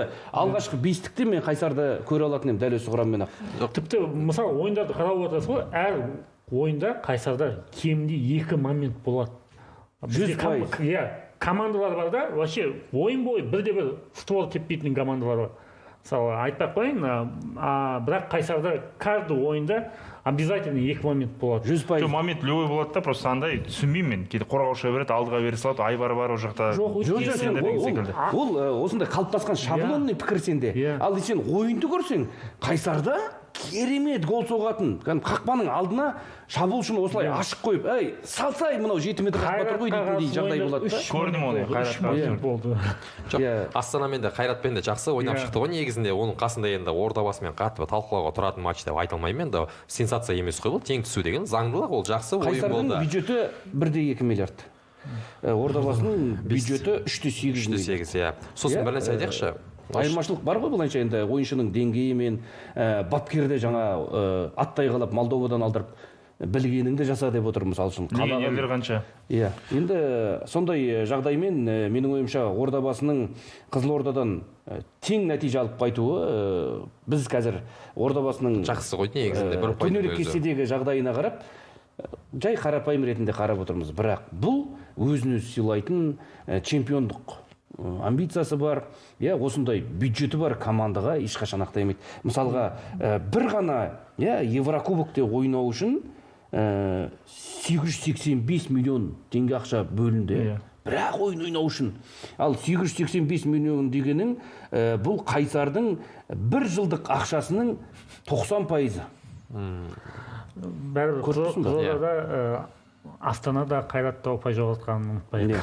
Иә, ол да бар. Сосын Мартин туралы бір нәрсе айта кетейінші. Жалпы осы маусымда Қазақстан кубогын иеленсе де, иеленбесе де Мартин негізінде орын босату керек. Неге? Өйткені мен әдейі қараймын ғой Ордабасының жаңағы ойын жүйесін, құрамын кейде 4 қорғаушымен шығады, кейде 5 қорғаушымен шығады, кеше тіпті 3 қорғаушымен шықты. Өйткені Имнанзе мен Астанов бұл қорғаушылар емес, бұл шабуылда жүретін. Кеше 3 қана қорғаушы ойнады да. Мартин әлі не керегін білмей жүр. 20-шы турға келген кезде адам практика жасамайды ғой негізі, эксперименттер әртүрлі. Жоқ, бір жағынан мүмкін барлығы енді түк тұтпайды ғой. Сол кубокқа дайындық бір тактический схема дайындық жоқ енді ойын қалыптасу керек. 20 матч бойы бір тактика қалыптастыра алмай, оның үстіне бір белгілі бір қай ойыншының қай позиция ойнай алатынын білмей жүрген ойыншыда мен бапкерден келесі тағы 20 ойыннан кейін бір керемет бір идеялар туындайды дегенге сенбеймін. Сол ғой. Иә, жарайды енді бұл тақырыпты жаба берсек болатын секілді Қайсар мен Ордабасы арасындағы ойын 1-1 есебімен аяқталды. Қазір мен дәл осы Мартиннің тақырыбымен параллель алып келетін бір бапкер бар. Қайрат Нұрдәулетов. Оқжетпеске барғанына кеше ғана болды. 5 ойын, 6-шы ойын мына болып отқан. Соның өзіне қазір 6 ойында ойынды қоймадың. Мынаны бүйтпедің деп көкшетаулық жанкүйерлер қазір аут кет деп ренжіп жатыр. Бұл қаншалықты әділ? Енді қараңыздар, Ферапонтовтың Оқжетпесі шабуылға контратакаға ойнаған. Негізі Оқжетпесінің қазір ең басты мәселесі артқы аймақта қорғаушылардың әлсіздігі. Жаңағы Оқжетпесінің шабуылы қорғаушыларға қарағанда әлдеқайда күшті болып тұрды. Қайрат Нұрдәулетов бұларға андай бір дисциплинированный қорғаныста ойнайтын футболды қойғысы келеді да, бірақ одан түкті шықпай жатыр, өйткені бір сондай бір талаптағы қорғаушылар жоқ. Ал Ферапонтов оны түсінді да, алды бүкіл аймақты шабуылға жіберді. Сол жерде бұл жерде Ферапонтовта ұпай көбірек, ойын жақсы, кімдерге жанкүйерлерге ұнайды, ал қорғаныста ойын кімге ұнайды? Жанкүйерлерге де ұнамайды. Мен дәл осы жерде сенің сөзіңе бір келіспейтін бір түсім бар. Нашар қорғаныстағы, бірақ мен кешегі ойынды көрдім да, Оқжетпестің ең әлсіз тұсы қорғаушы емес, қақпашы деген ойға келдім. Кешегі жетісу соққан бірінші голды көрші, айдаладан бір 9-қа кірген жоқ. Мен мәселен анау жағы аяғына бутс емес мәсі киюге жарақпаған Мокин. Қайсарда жүр қазір. Ол тіпті бутсын қолғабын бәрі шеге келіп қойған жерден Қайсарға келді, әйтеуір көмектесуге келді. Сол Қызылжардағы Найоктың соққысын жіберіп қойды ғой. Содан кейін оны қайтадан Зейнетке шығарып салды. Болды. мен ана Мокин анадан әлдеқайда жақсы тұра ма деп ойладым ана голдан кейін. Тура соның алдында кешегі жетісу гол соғатынның алдында бүйтіп қапталдан асып келген доп, анау Дэвид Симен секілді көрдің бе, бүйтіп барып кіріп кете сақтады. Бағанаға тиіп қайта шығып кетті. Сол жерде жетісу гол соғу керек еді негізінен. Әйтеуір мынау қақпада тұрған жарайды енді Дэвид Симен емес қой. Соққы бағыттағандар Роналдиньо емес, бірақ міне мен қақпашыны көрдім. Одан кейін Әнуарбеков соғатын голдың кезінде де анау доп әлі киген жоқ, қақпашы жерде жатыр, тыпырақтап тұра алмай жатыр. Мен дәл осы қақпашыға мен таң қалдым. Мен жетісудың, Оқжетпестің ең басты жеңілісі қақпашы деп ойладым, бірақ кеше Оқжетпестің ойыны маған ұнады. Көрдің ба ойынды сен? Мен ойынды қарадым, маған керісінше жетісудың ойыны ұнады. Несімен? Нұрдәулетов ойын стилін қою біледі. Қандай командамен қалай ойнау керек екен біледі. Мысалы өзінің жаңа командасының Нұрдәулетов деппін ғой. Самасмақ. Қандай командаға қарсы қорғаныста ойнау керек, қандай командаға қарсы шабуылды үдету керек екен біледі. Мысалы Қайратпен өз алаңда өткен ойынды қарасаңыз, көп шабуыл жасады, білді, әлсіз тұстарын білді. Қайрат сол кезде ұпай алып Қайраттан кеткен жоқ па? Ал мынау ойында білді, бұл ойында өткен Оқжетпестің шабуылы жақсы екен. Өткен команда көбінесе шабуылда ойнайды. Сол себепті олар қарымта шабуылмен ойнады. Жоқ, шабуыл дегенде мына нәрсе ой қосайыншы, қараңызшы. Есептесем 11 рет әуеден топ көтере бергенде қақпаның алдына шабуылда Тәжібай жүр, Мужиков жүр, және Жұмат жүр. Оның ешқайсысы бойшаң бойлы емес. 11 әуе доптың біреуінде жеңген жоқ Оқжетпес. Мен соны түсінбедім. Неге қайта-қайта көтере берді онда ортаға? Дамир Марат пен Жұматтың ортасында ешқашанда әуеге пас көтерілмейтін, тек қана былай комбинациялық шабуылдар болатын. Ал қазір Мужиков келгелі Дамир Марат ойнап жатқан жоқ. Қосалқы құрамда отырды. Мен ойлаймын, осыған байланысты егер Мужиков шығару ол заңдылық болатын болса, шығару керек болатын болса, онда Дамир Маратқа басқа бір рөл тауып беру керек, немесе қиын болады. Және екен қақпашылар туралы Қайрат Нұрдәулеттің штабында білесің бе, кім қақпашыларға жауап береді? Оқжетпесте Новиков. Есіңде ме? Юрий Новиков. Юрий Новиков тәлімгері сен алдында. Ұлттық құрамада талай тұрған. Мен Қажымұқан Төлепбергеннен тұрған. Жоқ, негізі ойыны жоқ. Былай жақсы, негізі жылдың басында бұл топ қақпашылардың қатарына кірді, бұл қаншама сыйыштар жасады жылдың басында. Жылдың басында Оқжетпестің барлығы жақсы болды негізі. Жоқ, жерде Айбек қараш, бұл ойынға қарасақ, бұл ойынды қарауға тұрарлық ойын болды. Әдемі ойын болды. Әп-әдемі ойын. Ең мықты ойындардың бірі осы болды негізі. Шабуыл көп болды. Жаңағы қызыл қағаз, қашкен, пенальти, не болды тағы бұл жерде? Камбэк. Тамаша Дос Мағамбет пен Қалмырзада бірге бір шыққан жақсы моменттер болды. Жаңағы қорғаушылардың өздерін, Тәжібайда мүмкіндік болды. Бірақ енді Оқжетпес ұтса да, ұтылса да ұтылмайтын білді ғой бұл матчта. Енді дәл осы мәселеге келейік. Оқжетпеске қазір дәл осы ойында федерацияға шағым түсіп үлгеріпті. Бұл Нұрбол Әнуарбеков 20-шы турда өткенде Қайратқа қарсы 9 мамыр күні ойнап қойған. Жеңіспен. Кеше тағы да алаңға шығыпты. Осының салдарынан енді Жетісуға 0-3 деген жеңіліс жазылайын деп тұр. Ереже бойынша осылай. Енді 90% бұл енді менің ойымша қазір 99% жеңіс Оқжетпеске беріледі ғой, 3 ұпай. Қаншалықты әділ деп ойлайсыңдар? Кімнің қателігі бұл?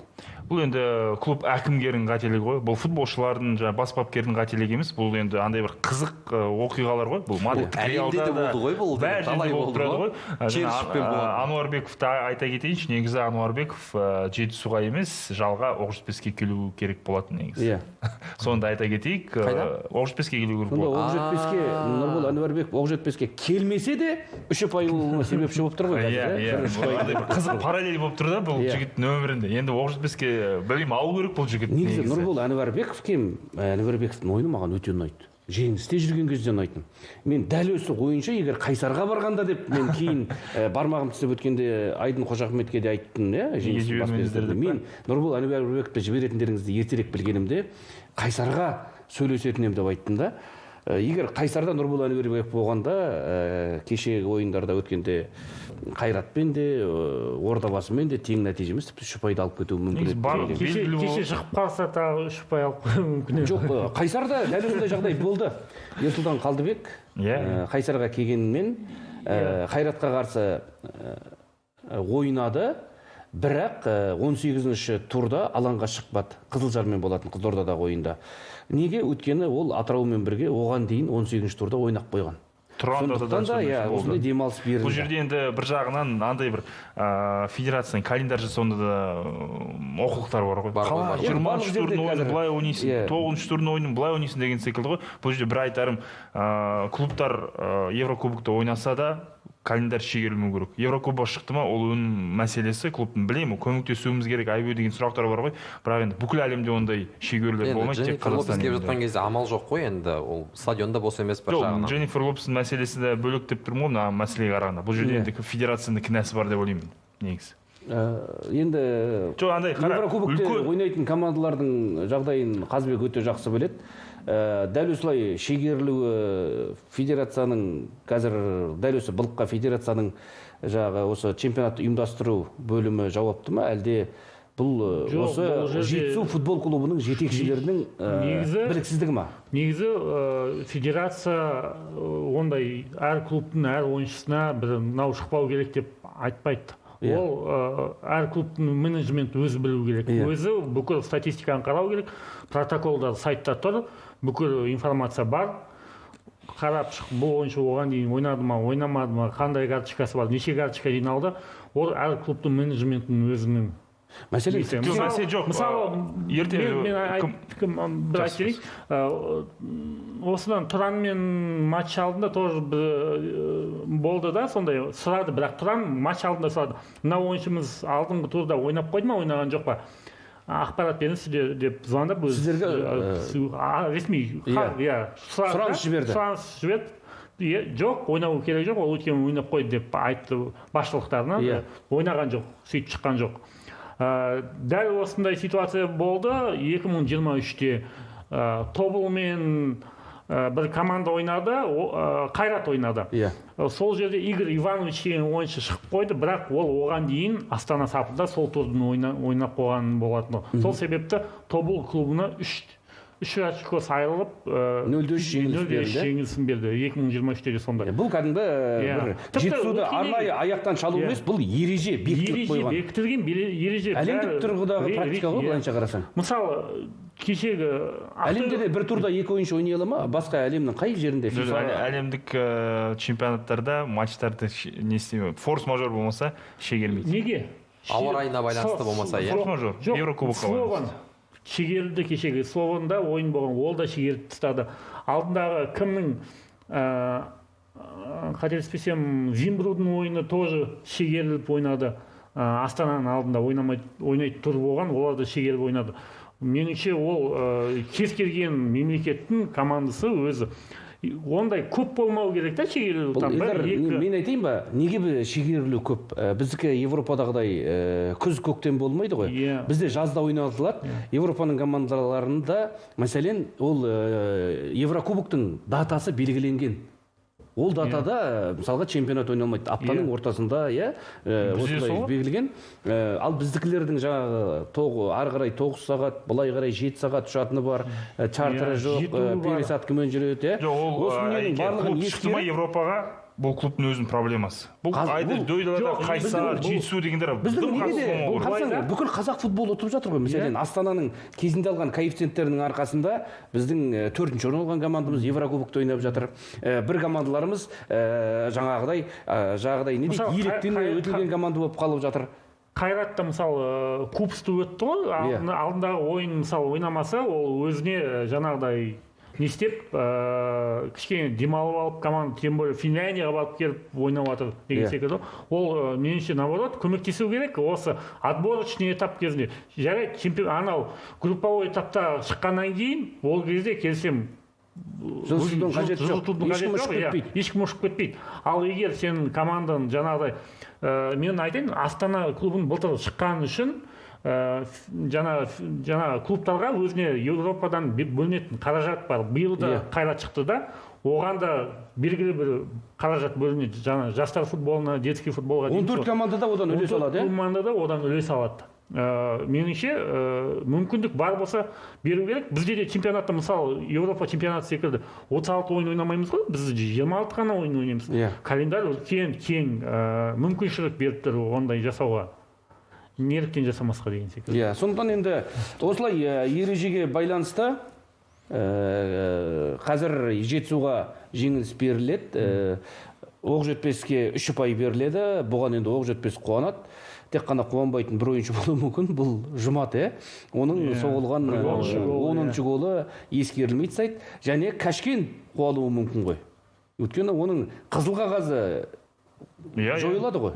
Дұрыс па? Келесі турда ол алаңға шығады. Бұл әлі официально ештеңе шешілген жоқ. Өйткені бұл мәселе ертең КДК-ның жиналысында шешіледі. Сол себепті дәл қазір берді деп айтудың өзі. Бермесе. Жоқ, берді деп жатқан жоқ. Біз енді ереже бойынша сөйлесіп жатырмыз.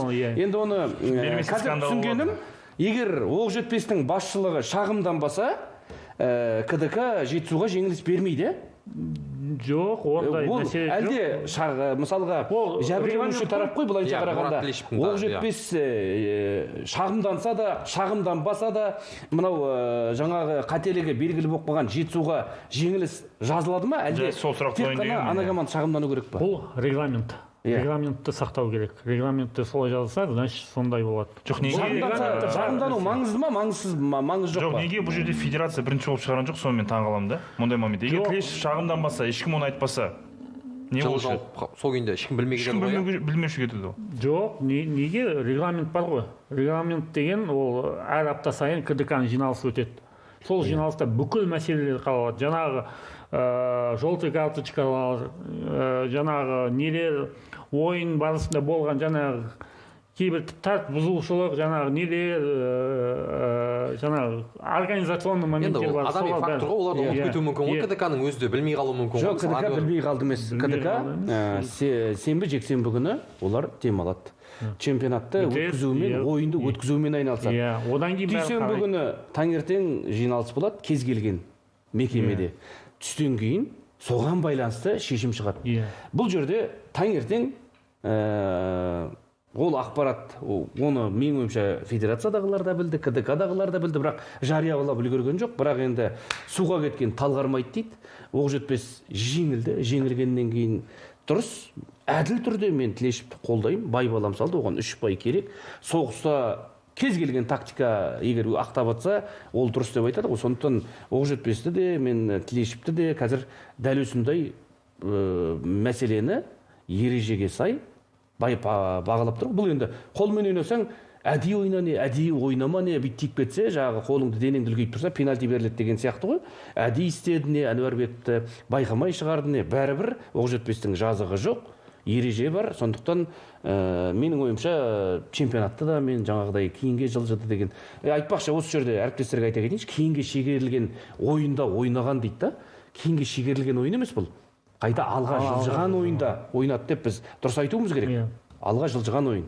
Сондықтан осы бір мәселеге байланысты қазір қандай шешім шығаратынын күтейік. КДК-ның енді біз қазір дүйсенбі күні шығып тұрмыз. Ертең бір күні біреу біздің дәл осы бағдарламаның жазба нұсқасын бейсенбі күні көріп отырып, мыналар не қуып отыр деп айтпасын. Біз қазір ресми әлі ақпарат шыққан жоқ.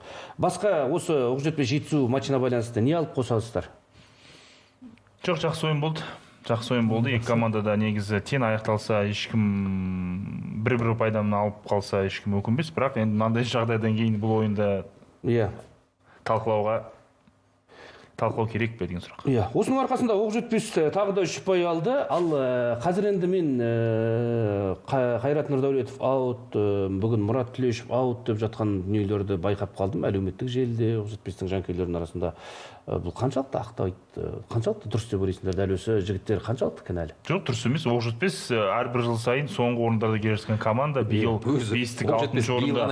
Жоқ, негізі 10-шы жылдары деймін да. Шығады, ұшады деген команда лифт болып жүр ғой. Қазір енді топ 6-лықта ойнап жүр, мысалы. Өте жақсы ойнап жүр. Жаңа бапкер, жаңа мүмкіндік керек, ойыншылары бар.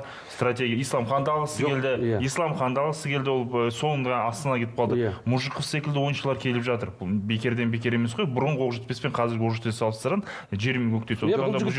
Бұл жігіттер енді Оқжетпестің тарихына қызығып, амбициясына қызығып келіп жатқан жоқ. Бұл Мұрат Тілешевтің абыройы бар ғой, сөзі жүргізіп тұр ғой. Мәселен, оның агентімен келсін, ойыншының өзімен сөйлесін. емессің, сен Серікжан Мұжықовты жұлып алып жатсың, сен Досмағамбетов. Мұжықовты Қайсар алғысы келді. Осындай ойыншылар жұлып алып жатсың. Мен 10 миллиондап жаңағы басқа клубтар секілді кез келген қалаған жалақыңды жаз, сен береміз деп жатқан жоқсың. Осылай абырой салып тұрсың. Мен ойымша қайта қолда бар алтынның қадірі жоқ дейді ғой. Мен ойымша біреу тойып секіреді, біреу тоңып секіреді деп, мен Мұрат Тілешевке де, қазір Қайрат Нұрдәулетовке де мүмкіндік беру керек деп ойлаймын. Мәселен, қарашы, Елімай биыл чемпиондық амбициямен чемпион боламыз деген кәдімгі облыс басшылығы осындай бір команданың алдына мақсат қойып отқанда 20 ойыннан кейін 32% жинап отыр. Тағы бір жағдай, Ферапоновпен көптеген жағдай, Ферапоновпен білетін жағдай, сен білесің, мен білем, халық, Көкшетаудың болельшіктері, жанкүйерлері оны білмейді. Соны мен де айтқам, айтсаңыздаршы бұл жағдай туралы. Жоқ, бұл андай бір бапкердің басына тиетін андай бір не болады ғой, негативті ақпаратты біз шығарғымыз келмейді деп, керісінше ақтап отыр оны дегенмен. Клуб басшылығы. Оны клуб шығарса, ертең күні жанкүйерлер түсінеді, неге Ферапонов кеткен. Олар ойлап отыр да, негізі жағдай басқалай, соны білмеймін. Бір айту керек па, мен сұрағам, айтайын деп оны клуб басшылығына, егер сіздер рұқсат берсеңіздер. Жоқ, олар біз ондайға біз қазір тек қана біз футболға қатысымыз мәселе негізі ресми басшылықтың дәлелі бәрі дәйегі бар ғой сонда. Иә. Оны бірақ айтқысы келмей отыр. Мен айтым, келіп шығып айтсаңыздаршы. Жоқ, біз Ферапоновқа рахмет, бізді шығарды, біз оған жаңағы уважениемен қараймыз деді, осымен бәрін қалдырып кетейік деді. Мен ойымша, егер Оқжетпестің тізгінінде дәл осы Қайрат Нұрдәулетов пен Мұрат Тілешев қалатын болса, келесі жылда бұл команда алғашқы алтылықта болады деп ойлаймын. Қазір плюс те бол бағдарламасында аздаған үзіліс, содан соң біз шығарылымды одан әрі жалғастырамыз.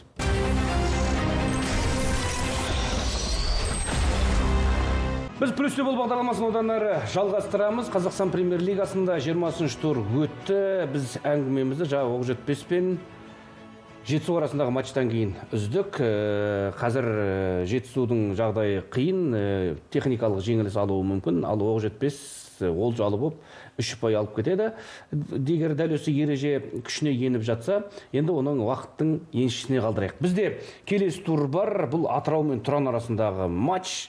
Енді Атырау биыл бас бапкеріне қайтадан Жуковскийді алып келген кезде, легионерлерді алып келген кезде, Дидар Садықбек Қазақстан премьер-лигасындағы орнын сақтап қаламыз деген кезде Атыраудың бір ойдағы 3 ұпайы, біз қалайда осы жерді, осы ойынды аламыз деген 3 ұпайы, сол кезде қарсылас Тұран болды ғой, менің ойымша.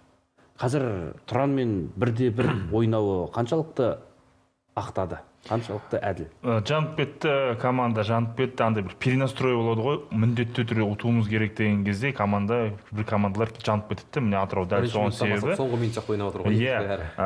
Жанкүйерлердің бәрін тегін келді. Бұл басшылықтың жаңағы жанкүйерлеріне құрметі. Бұл жерде енді солдаут болмаса да, енді жанкүйерлер өте тамаша поддержка берді. Бірақ енді Атырау үшін сондай бір ұтылдық тең ойнап қалды, 2 ұпай алмадық деген не емес, ойын емес. Өйткені және Атыраудың күнтізбесіне қарасақ, Жетісумен, Ұлытаумен, Жеңіспен, Ақтөбе тағы бір 3-4 командамен бар. Қазір соншама күшті емес командалармен ойыны бар. Меніңше Дидар Садықбектің командасы осы ұпайда бір 10 шақты ұпай алатын секілді мен. Қазақстан премьер-лигасында әлде қалады деп ойлайсың? Мен әлде қалады деп ойлаймын. Ұлытау мен Тұран командасы ұшып кетеді-ау деген бір 5-6 тур бұрын не болжам айтқам, әлі сол болжаммен. Ойынды көрдім, ойын жаңа Атыраудың несі полностью контролінде болды ғой негізі. Бірақ енді Назымхановтың соқып кеткен голы, андай Тұранда андай ойыншылар қалды ғой, еш жерде бір андай бір өзінің орнын таба алмаған, кетіп қалған, керек болмай қалған футболшылар да, олар да өзін көрсеткісі келіп тұр ғой. Бір контратака алды да, міне Назымхан тамаша екінші мүмкіндігінен гол соғып кетті да. Назымханов 2 тур қатарынан гол соғып тұр ғой, қазір мен шатаспасам. Абылайхан. Және де бұл керемет Тұран үшін бұл енді 3 ұпаймен тең. Тұран үшін бұл 3 ұпаймен тең, өйткені ұтылып қалса, 2 команда орын ауыстырып кетеді. Басты 2 ұпайлық дистанцияны сақтап қала білді ғой. Лайықты нәтиже ма, бұл әлде кездей соқтық па Тұранның қазір Атыраудан ұпай алуы, Қазбек? Меніңше Тұран бұл жерде елілеген секілді, бәрібір де соңғы командасын кішкене әлсіретіп алған командалар қатарына кіреді ғой. Атырау керісінше күшейткен команда болып тұр. Сол себепті, тем более Атырау оған дейін жаңағы Ордабасымен 2-0 ұтып тұрып, 2-2 қылғаны бар. Сырт алаңда Қызылжарды ұтқаны бар. Сырт алаңда Қызылжарды ұтқаны бар.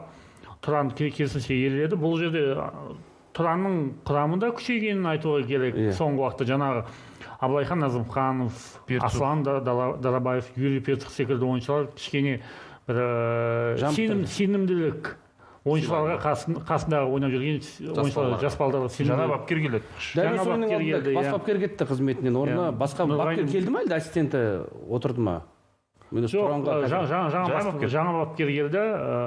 Мен осы ақпаратты жіберіп алыппын. Жаңадан бапкер келді, шетелдік. Иә. Жаңа бапкер келгеннен кейін кез келген командада бір всплеск болады ғой, жаңа эмоциялық тұрғыда. Және осы ойында бір өздерін көрсеткісі келді жаңа бапкердің алдында. Негізгі құрамның ойыншылары мен болам деп көрсеткісі. Мына жерде тәртіп бұзылды деп жанкүйерлер айтып жатыр қазір Атырау. Жоқ, допқа талас, кәдімгі допқа талас болды. Ол жерде ең бірінші допта жаңағы кімнің ойыншысы болды? Тұранның ойыншысы Шоқан Абзалов, қателеспесем. Иә, Корсовпен алып кетті деп жатсың ғой. Иә, Корсовпен алып кетіп, жаңағы таза гол. Одан бөлек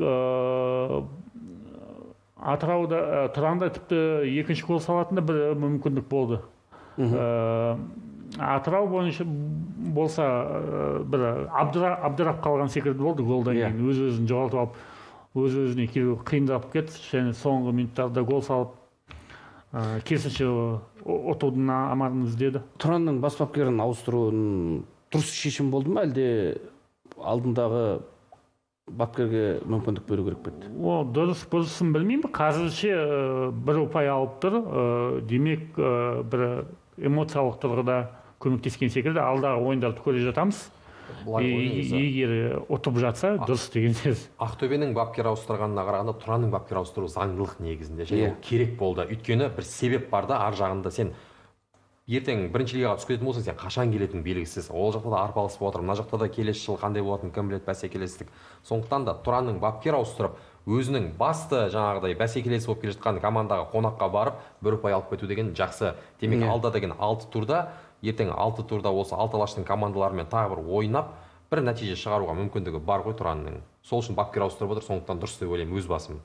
Иә, енді мен ойымша аутсайдерлердің айқасы керемет. Мен ойымша өзіндік бір бәсеке бар. Бұл ойында қызық болды.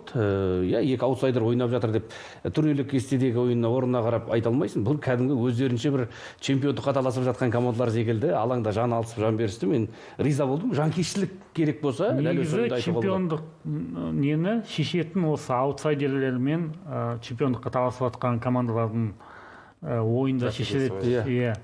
Былтыр мысалы Астана жеңіске ұпайын жоғалтып алды, жеңіспен ойында чемпиондықтан құр қалды ғой. Оның алдыңғы жылы дәл солай болды. Қайрат мәселе, Ақтөбе мысалы үшін Қайрат 2 ойында да ұтты. Былтыр сыртта да өз алаңында да, бірақ Қайрат чемпион болды ғой. Сол нәрсені айтты ғой, топ командалармен ойнаған басты бәсекелестермен ойындағы Астана сырт алаңда Қайратты ұтты, бірақ чемпион бола алмай қалды. Тамаша, міне осындай бір негізі біраз дүниені айтуға болады. Қазір Атырау мен Тұран арасындағы ойын талқылап болдық. Дәл осы жақта біз Ұлытау мен Қызылжарды ұмытпауымыз керек. Ұлытау да осы қазір қауіпті аймақта тұрған команда, әзірге 12-ші орында. Нұркен Мазбаев жаттықтыратын команда кеше Қызылжармен тең ойнады. Дәл осы ойынды көрдіңіздер ме? Милич Чурчич көп мақтаулы, ал шетелден аттай қалап алдырған бапкер. Қаншалықты ақтап жатыр қазір өзіне артылған сенімді? Қазеке. Меніңше бұл ойында Ұлытаудың басымдылығы, ойын бойынша басымдылығы Ұлытауда болған секілді. Қызылжар керісінше екінші номермен ойнап, жаңағы контратака дейміз ғой, Тоқтар Жаңғылышбай контратакадан гол салып, ұзақ уақыт бойы счеты басымдылық болды, бірақ жаңағыдай Ұлытаудың жаңағыдай өзіне бір уже чемпионаттағы соңғы орындағы командалар қуып келе жатқанын сезгендей, бұлар кішкене басып дадавили дейді ғой, айтқанша. Осы айтқан кезде соңғы ұпайды алып кеткен секілді. Қызылжар былай ғой, екінші номермен ойнады дегенде мен Қызылжардың бірінші номермен ойнаған ойынын көрген жоқпын. Шынымды айтайын, осы чемпионат басталғалы бері ешқашан бірінші номермен ойнаған көрген емеспін. Мен былай ойлаймын, Милиш Чурчичтің қарамағында қазір өзі қаламаған, бір басшылықтың қалаған футболшылар жүрген секілді. Білмеймін, өзі бір жарыққа шығарып айтпайды ғой енді ондайды бапкерлер. Бірақ көп ұзамай Минич Чурич қызметінен өз еркімен кететін сияқты, оны қумайды ешкім. Өз еркімен кететін сияқты. Оның жаңағы несінде келісімшартында егер бір жақсы клубтан ұсыныс түссе өз еркімен кететін деген бір пункт бар. Бір жақты бұзып кете алады келісімшарт, иә. Соны Ақтөбе неге Ақтөбе деп жүрді, өйткені Ақтөбе шақырғысы келді ғой бұны. Иә. Бірақ білмеймін, ол жағын келісе алмай қалды ма сондай жағдай. Коступты шақырғанша Чурчичті шақырып тәуекелге барып көрген әлдеқайда дұрыс келеді деймін. Ойын десең ойынды да қойып жүрген бапкер, иә, тобылда өзінің жақын деңгейде көрсете білді. Еврокубокте Базелде зырталаңды ұтты іздестірілдемей командасы мысалға. Сондықтан білмеймін, енді Еврокубокте де Қазақстан премьер-лигасын жақсы біледі. Білмеймін. Жарайды, Ақтөбенің тақырыбынан да өтіп кеттік. Қазір біз Ұлытау мен Қызылжар жағында айтып отырмыз. Ұлытауда қиын жағдайда, бірақ әйтеуір соңғы турда елі майдан ұпай алды өткенде, және қазір Қызылжардан алып отыр, өте маңызды ұпайлар. Осылайша бұл командалар ұпай бөлісті. Және Қызылжар 3 ойыннан кейін ба, 4 ойыннан кейін ба алғаш рет ұпай алып отыр қазір, 5 емес пе? Жоқ. 3 ойын қатарынан ұтылды ғой. Мынау 4-ші ойын. 4-ші ойын бұл. Алып отқан Атыраудан ұтылды, Қайсардан ұтылды. Қызылжар Атырау Қайсар сосын Тобылда 0-2 өз алаңында Тобылдан жеңілді, Тобылдан. 0-2 ұтылды ғой. Осы соңғы турларда. Иә, соңғы турдан кетті ғой. Бұл ойынға жайлы тағы да не алып қосарларыңыз бар? Мен бұл ойынды қарамадым, өйткені жаңағы Оқжетпеспен ойнады ғой. Иә, Қатар өтіп жатқан. Қатар өткен соң Тоқтардың голын ғана көрдім, әдемі салынған. Тоқтар үшін қуаныштым. Енді Ұлытау бір ұпай керек. Ұлытау бір ұпай алды, Тұран бір ұпай алды, Атырау бір ұпай алды. Демек, Ұлытау үшін бұл өте сәтті тур болды. Иә, бастысы қазір жақындатқан жоқ, сол арақашықтықты сақтай білді, және Ұлытау әлі өз алаңында ойнайды, Атыраумен басты бәсекелесімен. Сондықтан жезқазғандықтар да жан алысып, жан берісіп қазір Қазақстан премьер-лигасында қалғысы келіп жатқанын білеміз. Бір мынандай да қауесет жүр, елдар сен естігенде шығарсың, биыл қалайда Тұранмен немесе Атырау екеуінің біреуін алып қалып, осы Жезқазғанмен қоштасқысы келеді деген бір алып қашпа әңгімелер жүр, естідің ба? Естідім, өйткені Жезқазғанға бару ешқай клубқа ұнамайды. Иә. Әрбір Жезқазғанға барған бас бапкер, футболшы бұл жаққа қалай барамыз, қалай жетеміз деген уайым қайғы болып кетеді. Сондықтан енді бүкіл клубтардың бұл арман деп айтайықшы. Бұл енді бір қастандық әдейі жасалып жатқан жоқ, жай ғана ойлар, аспанда жүрген ойлар ғой кейбір. Қастандық жасалуы мүмкін ба, Қазбек? Сен барсың ғой енді. Жоқ, ондай әңгіме естімедім. Мен естігенім инфраструктура жоқ. Инфраструктура Атырауда да жағдай жасалмаған. Сондықтан осы бір көзге шыққан сүйелдей болып, осы Ұлытау мен құрбан болып кете ма деген ой келеді. Ондай қауіптенудің қажеті жоқ па негізі? Ондай ешқандай ақпарат естімедім, что Ұлытауды әдейі алып тастау деген. Бірақ инфраструктура бойынша келесі жылы талаптар қатаңдатылады. Бұл жаңағы Атырау клубына байланысты болады.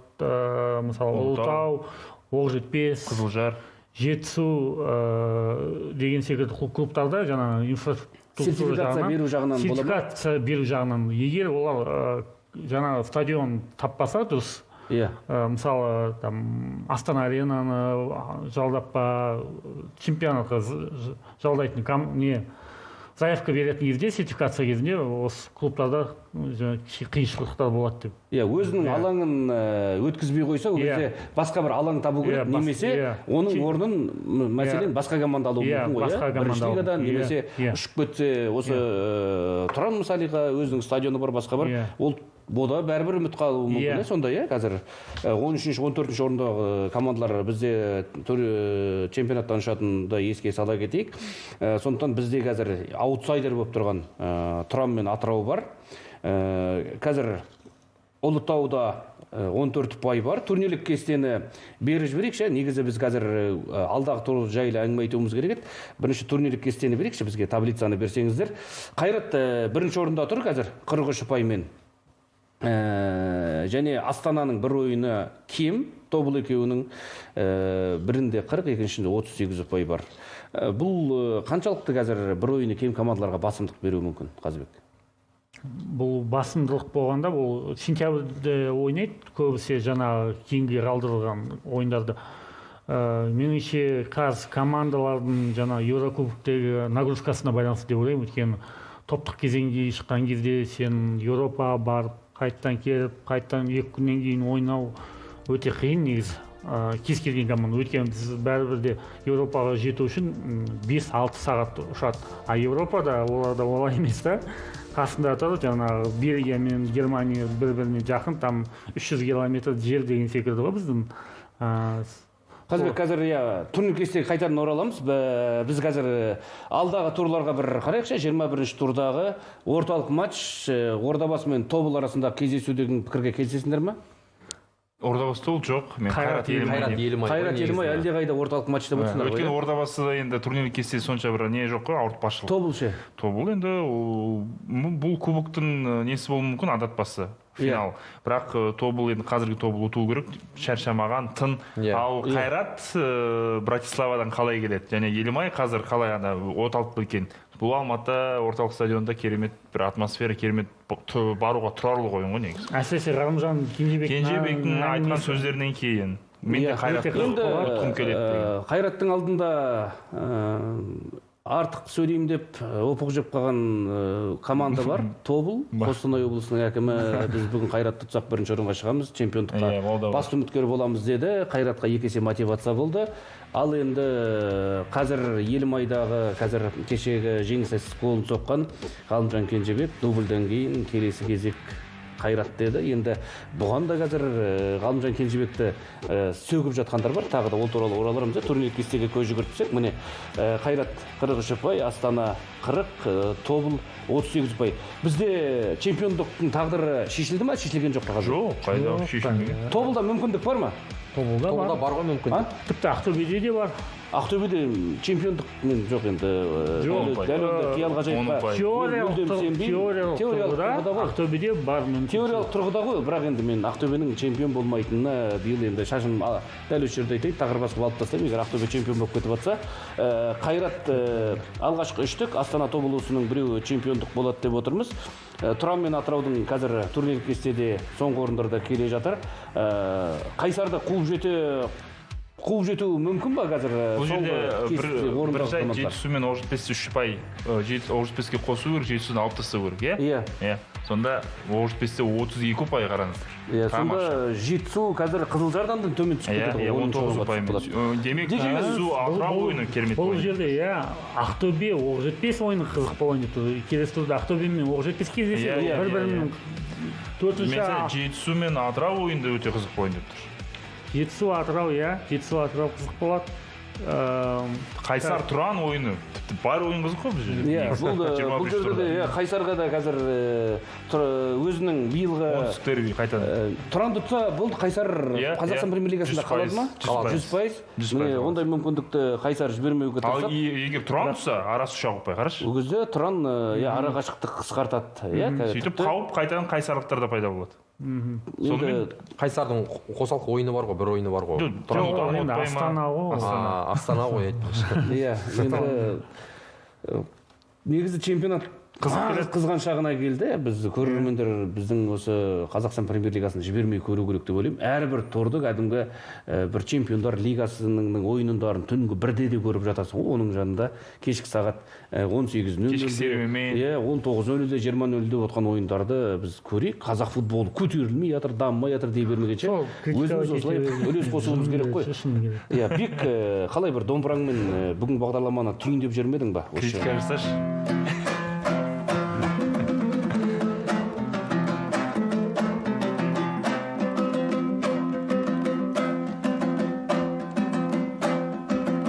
Оқталсам домбырамды алайын деп, Беуде! эфир соңы шаң шығарып шабайын деп. 90 минутқа созылған бұл эфирде 90 сөздің түйінін қояйын деп. Әне! 90 минут әйтпесе созар еді, айтылса шайырыңның өз әуені. Бұл эфир сәлемдесіп басталған, мен сәлем сөз өлең сөздің ажар еді. Сондықтан сәлемдесіп қояйыншы, бізді көрген әлемнің ғажап елі. 20-шы турды бізбен талдап отқан 20 миллион халқы бар қазақ елі. Айқаяқы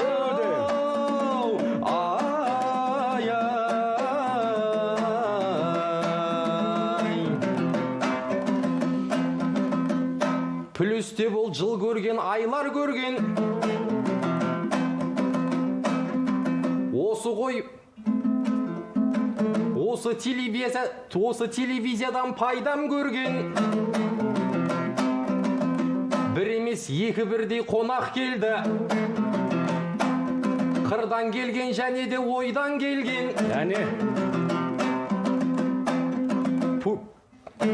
Спорт пульстан спорт плюске қонақ болып, Элдар келіп тамаша ойлар берген. яғни Сондай-ақ федерация өкілі болып Қаздауысты Қазбек Тайлан келген. Жырменен тамсандырсақ наралашты, біз үндемей отырсақ жарамасты. Ол Абайдың 180 жыл тойы болып, бүкіл ел тойлағандай жаңа жасты. Семей жұрты кеше бүкіл Қазақстанға тағы да бір құшағын жаңада ашты.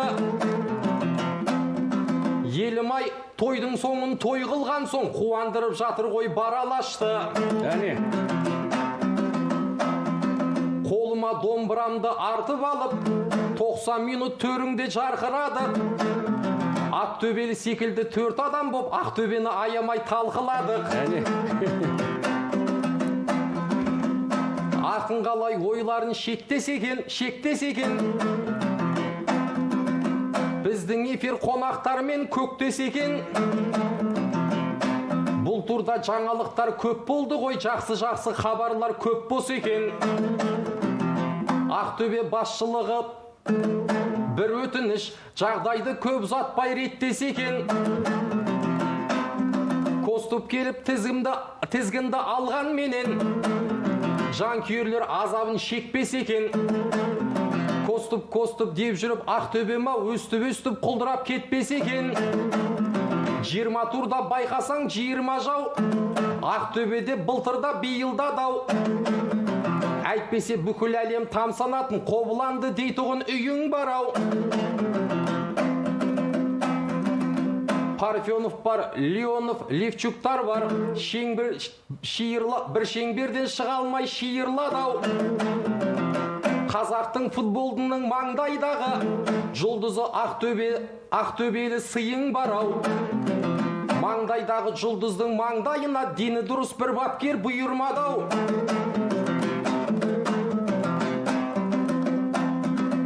Ақтөбеден бағытты алып бергі, Көкшетауға бұрайым бағыттенді. Жетісу кеше ғана қонақ болып, Смақтың жұлдызын жағып берді. беуде Басқа шабуылшы болғаннан соң бәрі Әнуарбековтен қауіптенді. Өйткені Әнуарбеков Оқжетпеске келет деген хабар қанық болды. Ол бірақ Оқжетпеске келмесе де қарсы ойнап 3 ұпай алып берді. Бұны ешкім есінен ұшырмайды. Ақиқатты айтқанда қысылмайды. Бірақ кеше Жетісу жеңдік қойды, бұдан кейін тойлап құтырмайды. Оқжетпеске бұл матчта бәрі бір ғой, ұтылса да ұтылмайды.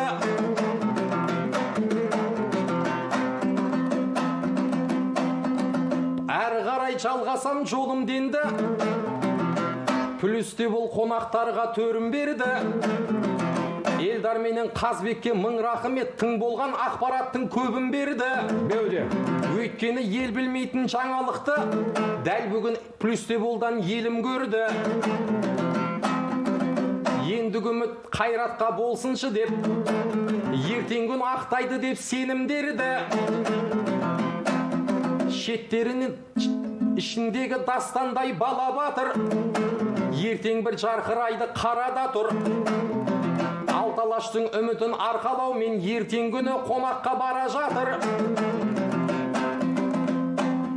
Жеңіс болсын бұйырса ән жырымыз, жақсылыққа жазылып тағдырымыз. Қайратқа тек Алматы ғана емес, бұл күні тілекшіміз әрбіріміз. Қазақстанның абыройы болғаннан соң тілекші боп отырмыз әрбіріміз. Ертең күні Вайсты жеңіп кетіп, тойлатып жатайық барлығымыз айқай-ақай. беуде керемет. Қазір бағдарламамызды тамаша түйіндеді. рахмет Бекке және біздің бүгінгі студиямыздың қонағы болған спорт пульсы сайтының жетекшісі Эльдар Аманбаев, КФЛ Лиг сайтының КФФ Лиг сайтының редакторы, тілшісі Қазбек Тайланов, футбол сарапшылары, біздің студиямызға келгендеріңізге алғыс білдіреміз өздеріңізге. Плюсте бол бағдарламасының серіктесі болған Олимпиад екенін еске саламыз. Баршаңызға жеңісті күндерде жүздескенше бай, қуатты болайық дейміз.